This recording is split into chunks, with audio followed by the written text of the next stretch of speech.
Elle est celle qui aurait dû être à la place d'Elisabeth Borne. Nommée première ministre en secret par Emmanuel Macron, avant d'être écartée brutalement, à quelques heures de la démission de Jean Castex, Catherine Vautrin prend la parole.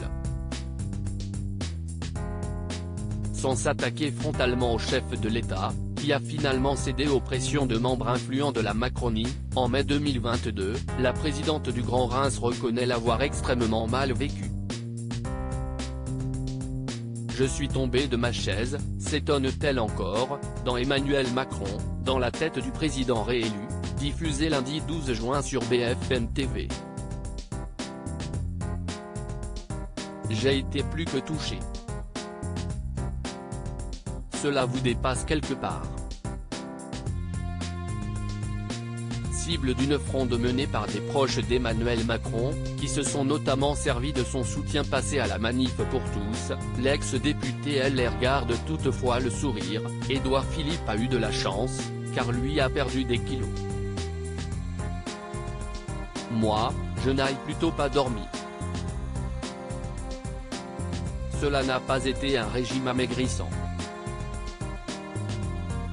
Supérieur à découvrir notre diaporama sur Emmanuel Macron et les femmes de sa vie et les coups de téléphone d'Emmanuel Macron. Il faut dire que le choc a été conséquent.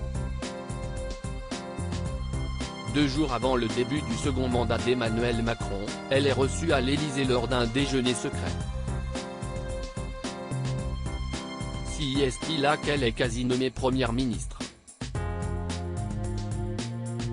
Vous réfléchissez à la constitution d'un gouvernement avec le président de la République, vous avez changé d'échelle, se souvient l'ancienne ministre à la cohésion sociale et à la parité de Jacques Chirac, 2005-2007.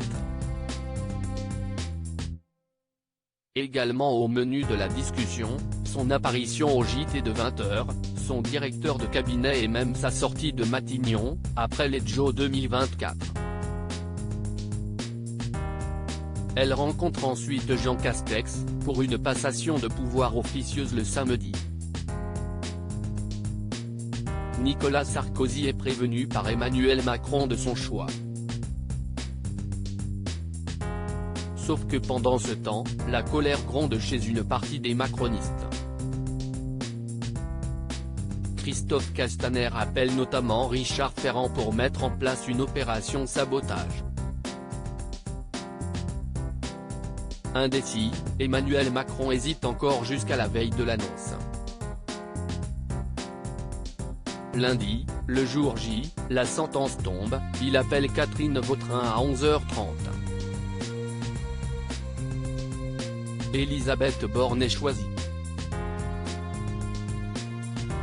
Ça a été extrêmement rapide, je lui ai dit, Monsieur le Président, si est-il vous qui décidez. Je ne me suis pas roulé par terre, je n'ai rien demandé, ça me semblait une évidence. Clap de fin, assure Catherine Vautrin, pas rancunière. Crédit photo, Lionel Urman.